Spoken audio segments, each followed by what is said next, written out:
There's a small apartment in Kyoto, and every morning around 7, the same thing happens. Picture this. A window slides open, just one. A moment later, the curtain starts to sway gently, almost like the room is waking up. Then a woman walks into the kitchen. You'd probably expect her to make tea first, but she doesn't. Instead, she does something that might seem a little unusual.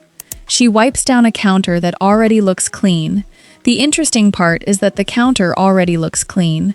There's no dirt, no obvious mess, nothing that really needs attention. But she still picks up a cloth and gives it a quick wipe, almost as if it's just part of her morning routine.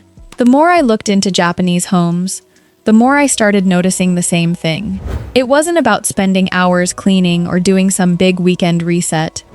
It was these tiny moments, so small you'd almost miss them. But they happened every single day. And it made me wonder, what if the reason these homes stay so tidy has nothing to do with how much people clean, and everything to do with what they never let get dirty in the first place? Here's what I mean. Most of us think about cleaning the same way. We let things pile up during the week, dishes, laundry, clutter on the desk, and then we set aside a Saturday to deal with it. We scrub, we sort, we exhaust ourselves, and for about 2 days, the house looks great. Then it starts sliding right back into chaos. Maybe you've been there too. You clean the kitchen over the weekend, everything looks great, and then somehow, just a few days later, it feels like all that effort has disappeared. And it's usually not because you don't care or don't know how to keep things clean. The real problem is that the little bits of mess keep showing up faster than you can deal with them. Cleaning starts to feel like bailing water out of a boat that's still leaking. So what if the real problem isn't your cleaning routine at all? But what if we've been looking at cleaning the wrong way this whole time?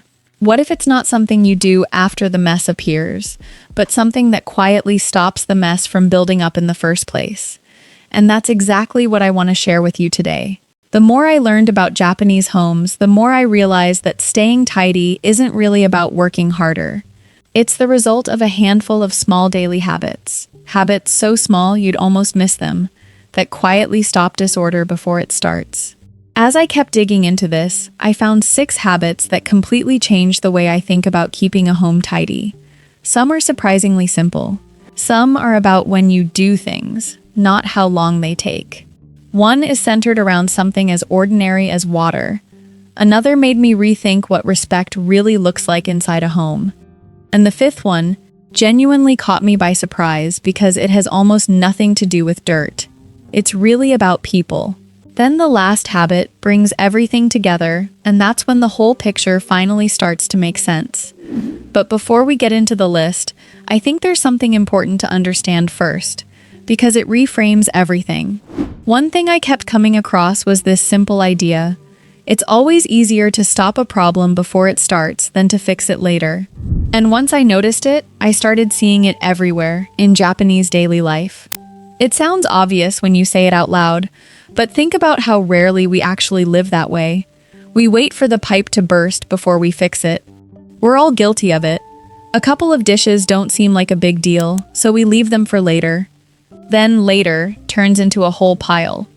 But the more I looked into Japanese homes, the more I realized they tend to look at it a little differently. It's not about chasing perfection or cleaning nonstop. It's about noticing the little things while they're still little. A quick habit here, a small routine there, and a bit of consideration for the people around you. The result isn't a perfectly spotless home. It just feels looked after, all the time, through those tiny everyday moments. Okay, let's get into it. The first habit is about stopping dirt before it even starts. Let me give you a simple example. Imagine you're making a cup of tea, and a few drops land on the counter. Most of us would probably look at it and think, I'll get that in a minute. But then life gets in the way. A few minutes turn into an hour, and before you know it, that tiny spill has dried up and become much harder to clean. While I was looking into this, I came across a Japanese idea that really stuck with me: kirei ni tsukau. The simple way to think about it is this. You try to use things in a way that doesn't create much of a mess to begin with. So instead of cleaning up afterward, You're being just a little more mindful while you're doing the task. A lot of Japanese kids grow up hearing some version of this. Respecting an object doesn't just mean cleaning it afterward, it means treating it well while you're using it. So the spill gets wiped in 10 seconds. The lid goes back on the container right away. The sink gets dried right after brushing your teeth. And here's the interesting part. There's actually a reason this works so well on a psychological level. Actions that take less than a minute are far more likely to turn into automatic habits. Your brain doesn't resist a 10-second wipe down, but it resists spend 20 minutes scrubbing dried tea off the counter. The cleanest homes, it turns out, aren't cleaned more often. They're just allowed to get messy less often. But then I came across something I hadn't even thought about. Even on mornings when nothing spills and everything looks perfectly clean, there's still something slowly building up inside the house. The funny thing is, you can't even see it. And that brings us to the second habit, the morning breath of the house. Here's another thing I found interesting. In many Japanese homes, one of the first things people do in the morning is open the windows. They don't leave them open all day. Just 10 or 20 minutes is usually enough to freshen up the whole house. Here's what most people don't think about. Dust isn't the only thing that makes a home feel unclean. At first, I thought, it's just fresh air. But there's actually more to it than that. Overnight, moisture starts to build up. The air can feel a little stale, and even odors you don't notice right away begin to linger. In a country like Japan, where the weather is often humid, opening the windows for a few minutes each morning is a simple way to keep that dampness from settling in. It's practical, not just symbolic. But there's also something happening in your head when that fresh air comes through. Your mood lifts a little, you feel more alert. And weirdly, a home can feel cleaner just from the air moving through it, even before a single surface has been touched. But that's not the whole story. Opening the windows helps, of course, but it doesn't solve everything. What surprised me was finding out that, in many Japanese homes, the bigger concern isn't dust, it's water, and the moisture it leaves behind. Which brings us to the third habit, the quiet battle against invisible moisture. Someone finishes a shower, and instead of just stepping out and walking away, they wipe down the shower wall, dry the sink, hang the towel so it lies flat, not bunched up. It seems like a small thing, but water left sitting is what breeds mold, odors, and stains over time. A lot of Japanese bathrooms are even designed with this in mind. Better drainage, better ventilation, all built around the idea that moisture needs somewhere to go. There's a kind of logic here that applies to a lot of life. A little bit of maintenance now prevents a much bigger problem later. Preventive habits almost always feel easier than fixing something that's already gone wrong. And sometimes, the cleanest room in the house isn't the one that gets washed the most. It's the one that's simply allowed to dry. But the next habit isn't really about water, or dust, or spills. It's about something a little more surprising, the timing of cleaning itself. The fourth habit is cleaning before anything even looks dirty. Someone dusts a shelf. And here's the strange part. The shelf already looks clean. There's nothing visibly wrong with it. And yet, they dust it anyway. I think this is where most of us get stuck. We usually don't do anything until the mess is impossible to ignore, and by then, it doesn't feel like a quick job anymore.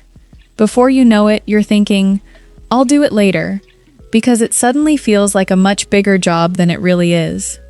This habit flips that. Light cleaning happens before buildup ever really starts.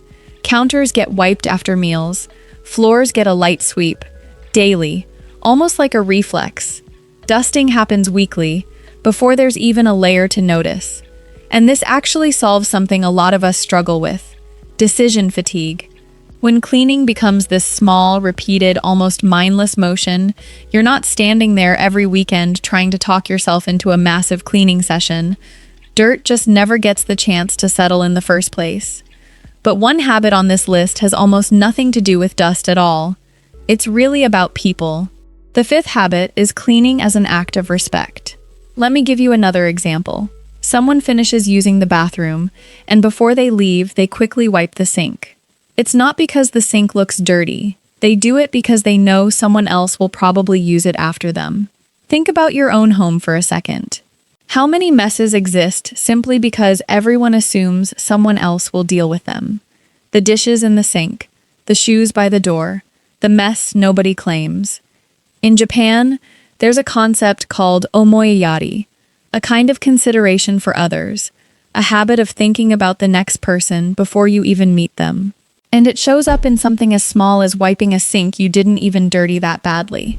Here's what's interesting about this psychologically.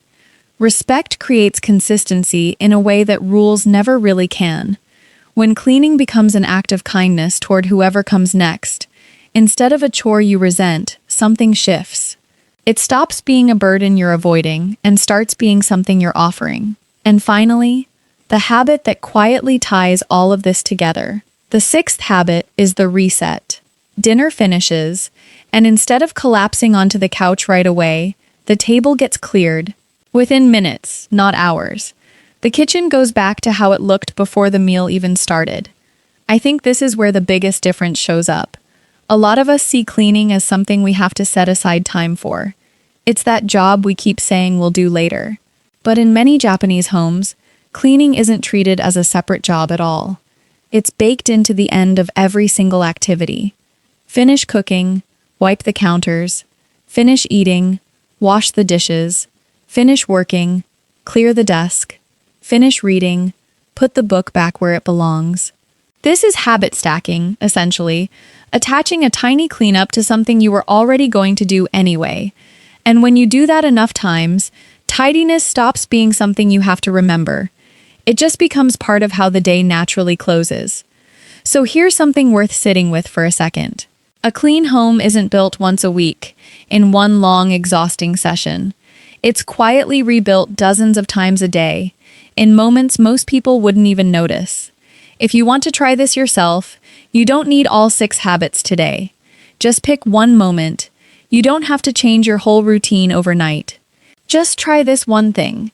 Every time you finish doing something, whether it's cooking, eating, or working, take 1 minute before you walk away to tidy up. It's amazing how much difference 60 seconds can make.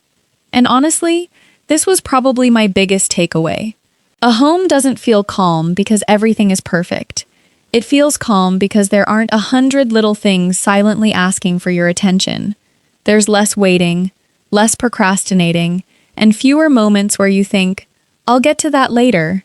It was about rhythm, about small, quiet moments of care, repeated so often they stop feeling like effort at all. Before we wrap up, I'm curious. Which of these 6 habits do you think would be the toughest for you to turn into a daily routine? Maybe it's taking that 1 minute to reset a space when you're tired. Or maybe it's remembering to clean something before it even looks like it needs it. So tell me, which one stood out to you the most? Drop it in the comments because I'd honestly love to read your thoughts.